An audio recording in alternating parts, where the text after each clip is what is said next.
Forget everything you think you know about the origins of football, or even rugby.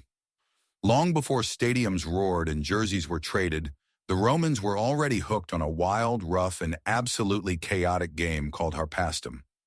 Harpastum wasn't just a pastime, it was a full-contact sport that tested every muscle and bone in your body. Romans played it everywhere, but especially in their public baths, warming up before plunging into the water. Ancient writers raved about it. The famous physician Galen swore it was better than wrestling or running. It works every part of the body, takes little time, and costs nothing. Not a bad review from the world's most famous doctor. But what was Harpastum really? Imagine a furious blend of football and rugby, but with almost no rules and plenty of bruises. Teams of 12 to 14 players clashed on a rectangular field, using not just their feet but their hands too. Tackles, wrestling moves, and wild scrambles were all fair play. Injuries? Par for the course. Sprains, fractures, and dislocated shoulders were just part of the fun.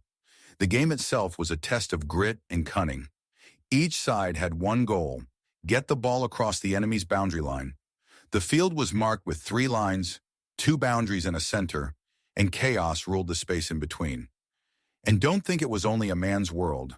Women played Harpastum too, sometimes in lighter versions of the game. The ball? Nothing like today's high-tech gear. Sometimes it was woven from reeds, sometimes stitched from leather, and occasionally made from a pig's bladder. Picture a group of nearly naked Romans. Armor would just slow you down.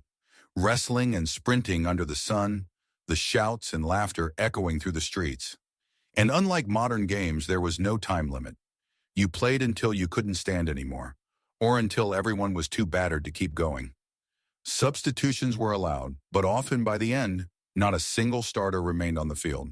Where did Harpastum come from? The Romans borrowed it from the Greeks, who played their own version called episkairos. That game was so legendary, its image is carved onto the UEFA Champions League trophy today. Even FIFA acknowledges episkairos as one of football's oldest ancestors.